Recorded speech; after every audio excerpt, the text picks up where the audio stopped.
सुस्वागतम है आप सभी का DLS न्यूज के ऊपर। जी हाँ, आइए दोस्तों बात करते हैं। आज 24 अप्रैल 2020 शुक्रवार हो चुका है और जानेंगे अपन इस वीडियो में आज देश भर की तमाम बड़ी खबरों और हेडलाइंस न्यूज बुलेटिन पर नजर डालेंगे। मोदी सरकार की तरफ से दोस्तों लॉकडाउन के दौरान 5 और बड़े फैसले लिए गए हैं जो आम आदमी के लिए जानना जरूरी है। इसके अलावा बैंक खाता धारकों के लिए भी अच्छी खबर है। अगर आपने बीमा पॉलिसी करार की तो भी आपके लिए एक गुड न्यूज है। और साथ ही दोस्तों देश और दुनिया भर में चल रही उस बीमारी को लेकर भी, चीनी वायरस को लेकर भी कुछ बड़ी खबरें अपडेट हैं। जानेंगे एक एक करके तमाम अपडेट्स को इस वीडियो में। बिल्कुल बने रहेगा हमारे साथ और एकदम पूरा लास्ट तक जरूर देखिएगा। मैं आपका बिना टाइम वेस्ट किए सीधे ले चलता हूं आपको पहले अपडेट में। तो अच्छी खबर आप देख पा रहे कि लॉकडाउन के बीच ही सरकारी बैंक ने अपने करोड़ों ग्राहकों को एक तोहफा दिया और एक सर्विस को फ्री कर दिया। जी हाँ, तो दरअसल आपको बता दें पंजाब नेशनल बैंक ने ट्वीट करके भी ये बात की जानकारी दी है। दोस्तों अब आप PNB से हर दिन 50,000 रुपए के तक का IMPS करोगे या नेट बैंकिंग किसी भी तरह का मोबाइल बैंकिंग ट्रांजेक्शन करोगे ना, तो आपको 1 रुपया भी चार्ज नहीं देना पड़ेगा। IMPS पर लगने वाले चार्ज को PNB ने पूरी तरह से खत्म कर दिया इस लिमिट तक। इससे पहले 5 रुपए प्लस GST देना पड़ता था, तो अब ये बिल्कुल फ्री रहेगा। चलिए अगला अपडेट आ रहा दोस्तों। दिल्ली सरकार ने मकान मालिकों को आदेश दिया है कि मजदूरों और छात्रों से ना लें 1 महीने का किराया, क्योंकि अभी दोस्तों देश में संकट की घड़ी चल रही है और लॉकडाउन घोषित है। अर्थव्यवस्था भी चरमरा गई है और इसी बीच दिल्ली के मुख्यमंत्री अरविंद केजरीवाल सरकार ने सभी मकान मालिकों के लिए एक सख्त आदेश जारी कर दिया। इतने दिन तो दोस्तों सरकार सिर्फ रिक्वेस्ट अपील कर रही थी, लेकिन अब ये आदेश है और इसलिए मकान मालिक 1 महीने का किराया नहीं मांग सकते हैं। और उसके बाद भी अगर कोई मकान मालिक मजदूरों को या छात्रों को घर खाली करने का दबाव डालता है तो उन पर कार्यवाही की जाएगी डिजास्टर मैनेजमेंट एक्ट 2005 के तहत। ये अच्छा फैसला है दिल्ली गवर्नमेंट की तरफ से। और चलिए साथ ही अगला अपडेट है दोस्तों। प्रधानमंत्री नरेंद्र मोदी जी की आज वित्त मंत्री निर्मला सीतारमण जी के साथ में एक अहम बैठक होने जा रही है, जिसमें किसानों और कारोबारियों के लिए भी बड़ा फैसला आने की संभावना है। दोपहर 12 बजे ये मीटिंग शुरू होने जा रही है और ऐसे में इस मीटिंग को लेकर live video update news highlights इस मीटिंग के जो भी महत्वपूर्ण रहेंगे वो आपको DLS न्यूज के ऊपर एक अलग से सेपरेट वीडियो में मिल जाएंगे, तो जरूर आप चैनल पर जाकर के चेक कीजिएगा। चलिए साथ ही फिलहाल दोस्तों अपन आगे बढ़े अगले अपडेट में। तो देख पा रहे कि चांद का हुआ दीदार। भारत के कुछ हिस्सों में आज से ही रमजान शुरू होने जा रहे हैं। जी हाँ, आपको पता होगा मुस्लिम भाइयों की ये सिस्टम रहता है कि अगर चांद दिख जाता एक दिन पहले तो फिर इस समय में आज से ही मतलब रमजान शुरू हो जाते हैं, राइट। तो ऐसे में भारत के कुछ हिस्सों में ये चांद दिख चुका है और आज से ही भारत के कई जगहों में कई राज्यों में रमजान शुरू होने जा रहे हैं, जिसमें प्रमुख रूप से शामिल है दोस्तों केरल में चांद का दीदार हो चुका है। ANI के ट्वीट के मुताबिक कर्नाटक के उडुपी और दक्षिण कन्नड़ जिलों में गुरुवार शाम को चांद दिख चुका है और चांद दिखने के बाद आज से यानी 24 अप्रैल से रोजा शुरू हो जाएंगे। रमजान का त्योहार जो मुस्लिम भाई लोग मनाते हैं वो आज से शुरू हो जाएगा। लेकिन सभी मुस्लिम भाइयों से दोस्तों रिक्वेस्ट और अपील है सरकार की तरफ से भी और हमारी तरफ से भी कि आप अपने त्योहार को बहुत अच्छे से मनाइएगा, सेलिब्रेट कीजिएगा। लेकिन अभी जो देश में ये परिस्थितियां और बीमारी का माहौल चल रहा ना, इसके कुछ दिशा निर्देशों को पालन करते हुए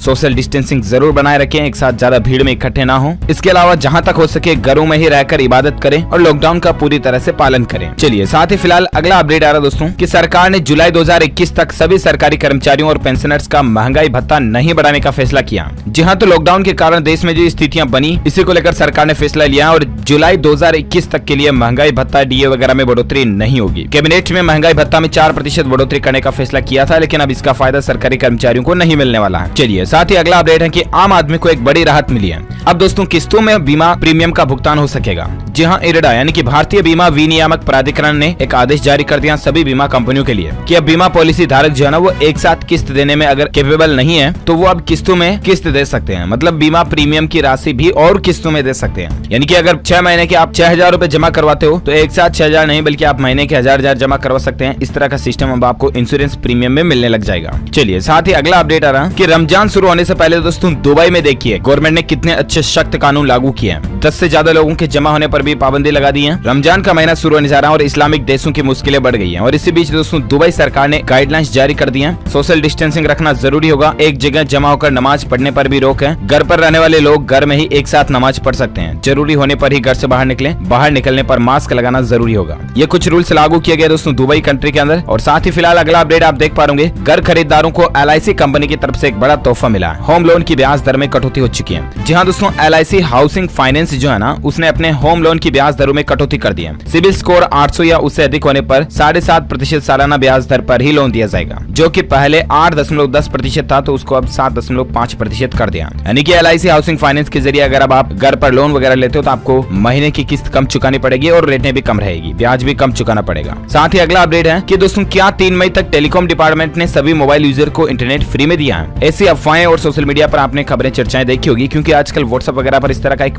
मैसेज वायरल हो रहा। तो इसको लेकर दोस्तों सरकार ने फैक्ट चेक करके बात की जानकारी दी है कि भारतीय दूरसंचार विभाग ने सभी मोबाइल यूजर को 3 मई तक इंटरनेट देने का कोई भी ऐलान नहीं किया और इसलिए आप फ्री इंटरनेट के चक्कर में किसी लिंक वगैरह पर क्लिक ना करें, अदरवाइज आप और बैंकिंग फ्रॉड के शिकार हो सकते हैं। ये गवर्नमेंट की तरफ से क्लियरिफिकेशन भी जारी कर दिया है। चलिए साथ ही अगला अपडेट आ रहा है कि इस बीमारी के संकट के मौके में भारतीय स्टेट बैंक यानी कि SBI दे रहा है घर बैठे 4 स्टेप में इमरजेंसी लोन लेने की सुविधा। जी हाँ, अभी दोस्तों आजकल लॉकडाउन लगा हुआ और अगर आप बैंकों के चक्कर लगा करके लोन नहीं लेना चाहते ना, फिर भी घर बैठे अगर आप लोन इश्यू करवाना चाहते हैं तो SBI आपको एक अच्छी सुविधा दे रहा है। जी हाँ, दरअसल दोस्तों आप भारतीय स्टेट बैंक यानी कि SBI के योनो ऐप के जरिए क्विक इमरजेंसी लोन के लिए अप्लाई कर सकते हैं और सबसे अच्छी बात है कि 24/7 कभी भी आप अपने मोबाइल के जरिए इसके लिए फॉर्म भर सकते हैं, अप्लाई कर सकते हैं। इसकी कुछ स्टेप्स भी यहाँ दी हुई है, तो जानकारी आप चेक कर लीजिएगा। और साथ ही अगला अपडेट आ रहा है कि रामायण और महाभारत के बाद दूरदर्शन ने अपने दर्शकों को एक और गुड न्यूज दी है। जय श्री कृष्णा कार्यक्रम भी यहाँ पर शुरू होने जा रहा है, तो बहुत जल्द आप दूरदर्शन के ऊपर श्री कृष्णा भी देख पाओगे। ये धार्मिक सीरियल है। चलिए साथ ही अगला अपडेट आ रहा है दोस्तों की इस संकट के बीच अगले महीने WHO में लीडर की भूमिका भारत निभाने जा रहा है। अगले महीने दोस्तों भारत जो है ना वो विश्व स्वास्थ्य संगठन WHO में बतौर लीडर की अहम भूमिका निभाएगा। यह मौका होगा WHO के वार्षिक सम्मेलन का, तो ये भारत के लिए बड़े ही गौरव की बात होगी दोस्तों कि पूरी दुनिया के हेल्थ ऑर्गेनाइजेशन को भारत हेड रह करके फिर लीड करेगा। तो हम सभी भारतीयों के लिए बड़े ही गौरव की बात है। अगर आप एक सच्चे भारतीय नागरिक हैं, इंडियंस होने के नाते दिल से इसी बात पर एक लाइक तो बनता है। फटाफट से दोस्तों एक लाइक कर दीजिए, क्योंकि लाइक करने से हमें मोटिवेशन मिलता है और हम आपके लिए और अच्छी काम की खबरें भी लाते रहते हैं। लाइक कर दिया तो अच्छी बात है। मैं आपको बिना टाइम वेस्ट किए सीधे ले चलता हूँ अगले अपडेट में। तो देख पा रहे कि केरल सरकार ने दोस्तों मंत्रियों, विधायकों और सरकारी कर्मचारियों की सैलरी में कटौती करने का आदेश दिया है। जी हाँ दोस्तों, केरल सरकार ने मई से लेकर सितंबर महीने के बीच 5 किस्तों में सभी सरकारी कर्मचारियों की एक महीने की सैलरी काटने का फैसला किया। इससे पहले आपको पता होगा केंद्र सरकार की ओर सभी सांसदों, मंत्रियों और प्रधानमंत्री और राष्ट्रपति की तनख्वाह में 30% की कटौती की गई थी, ताकि दोस्तों अभी जो देश में संकट की घड़ी चल रही है इसमें गरीबों को ज्यादा से ज्यादा फायदा हो सके। इसीलिए ये नौकरी पेशा वाले अमीर लोगों की सैलरी में से थोड़ा थोड़ा करके एटलीस्ट सरकार स्कीमों के जरिए गरीबों तक पहुंचाने का प्रयास कर रही है। अच्छी बात है, ये होना ही चाहिए। चलिए अब अपन नजर डालते हैं दोस्तों देश और दुनिया भर में अभी जो ये बीमारी चल रही है इसके आंकड़ों पर। तो बड़ी खबर आप देख पा रहे होंगे, हमारे भारत देश में दोस्तों 686 लोग टोटल इस दुनिया को अलविदा कह चुके हैं भारत से। वहीं भारत में इससे संक्रमित लोगों का टोटल आंकड़ा दोस्तों 21,700 पहुंच चुका है। इसके अलावा पिछले 24 घंटों के दौरान 1409 ऐसे नए केस देखे गए हैं। अब तक 5 लाख से ज्यादा टेस्ट हो चुके हैं। दूसरे देशों से हालात बेहतर हैं, ये कहना है सरकार का। तो आप प्लीज लॉकडाउन का पालन दिल से और ईमानदारी से करते रहें, तो स्थितियां बहुत जल्द सामान्य और बेहतर हो जाएगी। और एक अपडेट देख सकते हैं दोस्तों की 61 नए मामलों के साथ उत्तर प्रदेश में टोटल इसकी संख्या 1510 हो चुकी है। 80 पत्रकारों की जांच भी रिपोर्ट नेगेटिव पाई गई है, अच्छी बात है।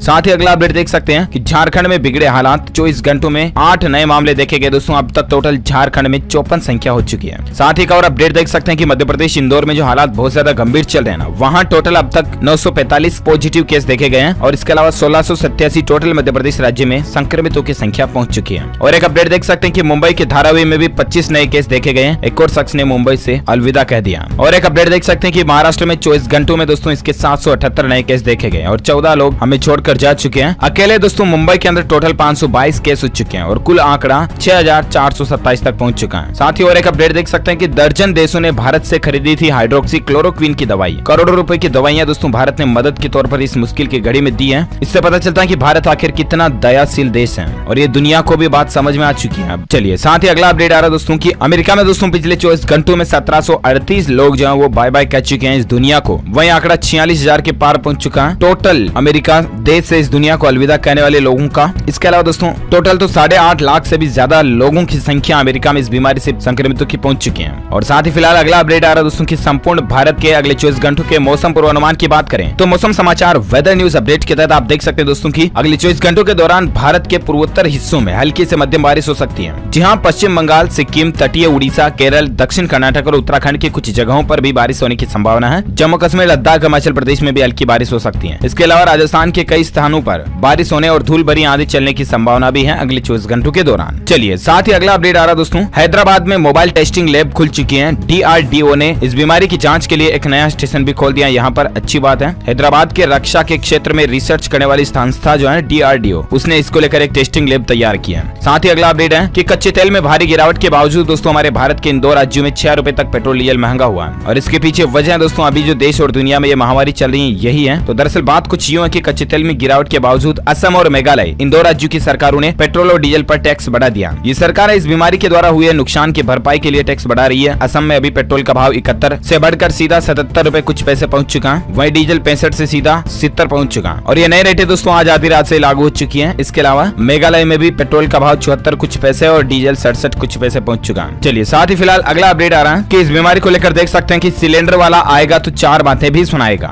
ध्यान से सुनना। जी हाँ दोस्तों, हमारे देश के पेट्रोलियम मंत्री जो है ना धर्मेंद्र प्रधान जी, उन्होंने इस तरह की एक मुहिम चलाई है कि अब आपके घर पर जो गैस सिलेंडर की डिलीवरी वाला बॉय आएगा ना, वो आपको 4 बातें काम की बताकर जाएगा। वो बातें ये होगी कि आप इस बीमारी से बचाव के लिए मुंह पर मास्क लगाएं, आरोग्य सेतु एप्लीकेशन डाउनलोड करें, हाथों की सफाई पर खास ध्यान दें, हाथों को साबुन से धोएं अगर घर से बाहर से आते हैं तो। इसके अलावा सबसे जरूरी सोशल डिस्टेंसिंग का जरूर पालन करें। तो इन बातों को आप अपनी जिंदगी में भी उतारें, ऐसा नहीं कि बस सिर्फ इस कान से इस कान में, है ना। साथ ही अगला अपडेट आ रहा है कि इंडिगो कंपनी के कर्मचारियों के लिए खुशखबरी है। कंपनी ने सैलरी काटने का फैसला जो था वो वापस ले लिया। जी हाँ, दरअसल आपको पता होगा पीएम मोदी जी ने अपील भी की थी कि प्राइवेट कंपनियां जो है ना वो अपने कर्मचारियों की सैलरी ना काटें। अभी जो देश में लॉकडाउन की स्थिति चल रही है इस दौरान भी, तो शायद उसी का असर पड़ा और इंडिगो कंपनी ने अपने कर्मचारियों की सैलरी काटने का फैसला वापस ले लिया। अब कर्मचारियों की सैलरी नहीं कटेगी। इससे रिलेटेड 2 और अपडेट मैं आपको बताना चाहूंगा दोस्तों, जिसमें और एक अपडेट आप देख पा रहे कि केंद्र सरकार के लॉकडाउन में पूरा वेतन देने के आदेश को चुनौती दी गई है सुप्रीम कोर्ट में। जी हाँ, तो दरअसल दोस्तों हमारे देश के सर्वोच्च न्यायालय सुप्रीम कोर्ट जाना, उसमें किसी ने एक याचिका लगाई है और याचिका लगाई किसने, लुधियाना हैंड टूल्स एसोसिएशन ने ये याचिका लगाई और कहा कि डिजास्टर मैनेजमेंट कानून के तहत केंद्र सरकार द्वारा निजी प्रतिष्ठानों को पूरा वेतन देने का आदेश जारी करना गलत है। इससे अधिकारों का हनन होता है और इस आदेश को वापस लें। अब देखना यह होगा दोस्तों कि आखिर सुप्रीम कोर्ट इस पर क्या डिसीजन देता है। हम आपको बताएंगे जरूर डीएलएस न्यूज के माध्यम से जब भी अपडेट आएगा। तो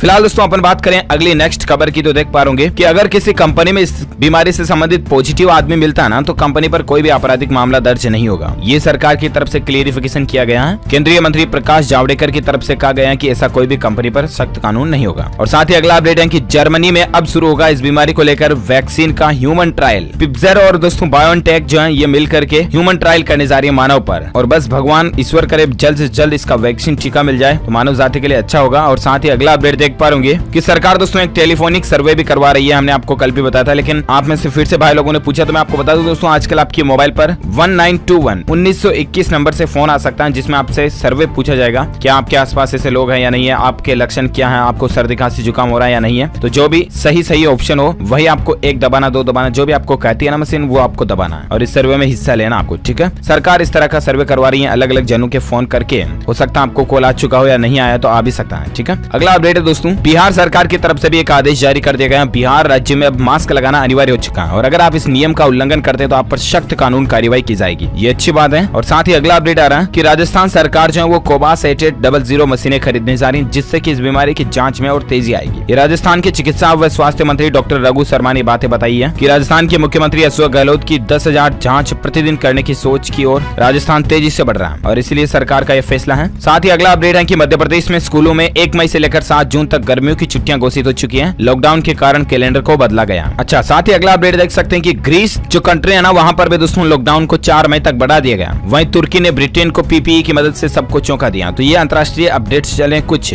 और अगली खबर आप देख सकते हैं कि दोस्तों 33 करोड़ लोगों के खातों में सरकार ने जमा किए 31,235 करोड़ रुपए। किन किन को इसका फायदा मिला, तो जनधन खाता धारकों को, इसके अलावा किसानों को भी, बुजुर्गों व महिलाओं को पेंशन के रूप में भी। इस तरह से टोटल 33 करोड़ लोगों के खातों में सरकार ने अभी इस लॉकडाउन के दौरान 31,235 करोड़ रुपए डाल दिए। इसके एनालिसिस भी आप स्क्रीन पर देख सकते हैं, किन किन लोगों को क्या रेट से अलग अलग हिसाब से स्कीमों का फायदा मिला। और साथ ही अगला अपडेट देख पा रहे ऑटोमोबाइल इंडस्ट्री को लेकर दोस्तों टोयोटा ने लॉन्च की कॉम्पैक्ट एसयूवी यारिस क्रॉस है। दमदार हाइब्रिड इंजन इसमें दिया हुआ है, एसयूवी है। हालांकि दोस्तों अभी ये भारत में लॉन्च नहीं हुई है, देखते हैं कब तक होती है। अच्छा, इसके अलावा अगला अपडेट देख सकते हैं कि सरकार ने कंपनियों को बड़ी राहत दी है। अब इस कानून में बदलाव करने का फैसला लिया गया। जी हाँ, प्राइवेट सेक्टर की जो कंपनियां उनके लिए सरकार ने राहत भरी खबर दी है। और दरअसल वो ये दोस्तों की कंपनियों को 6 महीने तक दिवालिया घोषित होने से राहत मिलेगी। अगर कंपनी अपना लोन वगैरह नहीं चुका पाती तो भी सरकार ने इसके लिए आईबीसी यानी कि इंसोलेंसी एंड बैंकरप्सी कोड में भी संशोधन कर दिया। तो ये अच्छी बात है और इससे फायदा ये भी होगा दोस्तों की बैंक अगर लोन देते हैं कंपनियों को और कंपनियां 6 महीने तक नहीं भी चुका पाती तो दिवाली वगैरह घोषित नहीं होगी। इससे लोगों को रोजगार मिलते रहेंगे, एमएसएमई वगैरह सेक्टर को भी फायदा होगा। ओके दोस्तों, तो इसी कड़ी में ये आज की बड़ी खबरें, मुख्य समाचार, today breaking news, India news headlines news का अपडेट वीडियो में फिर से होता है। और हाँ, साथ ही आप मुझे नीचे कमेंट करके बताना जरूर दोस्तों की अभी हमारे भारतीय रिजर्व बैंक के गवर्नर का नाम क्या है। आरबीआई के गवर्नर का नाम आप इस वीडियो के नीचे कमेंट बॉक्स में लिखिए और सही जवाब देने वाले रैंडमली लोगों को सेलेक्ट किया जाएगा हमारी डीएलएस न्यूज टीम की तरफ से। और आप कोई भी सरप्राइज तोहफा गिफ्ट जीत सकते हैं हमारी डीएलएस न्यूज टीम की तरफ से। और साथ ही दोस्तों अगर आपको ये वीडियो अच्छा लगा तो दिल से इसे लाइक कीजिए, शेयर भी कीजिए अपने दोस्तों के साथ फेसबुक और व्हाट्सएप पर। और अगर आप चाहते हैं कि रोजाना आपको इसी तरह की काम की खबरें, ब्रेकिंग न्यूज अपडेट्स तुरंत आपके मोबाइल पर मिलते रहें तो इसके लिए आप इस चैनल को सब्सक्राइब करके बेल आइकन भी जरूर दबा देना। Thank you, take care, good bye, जय हिंद, जय भारत, वंदे मातरम।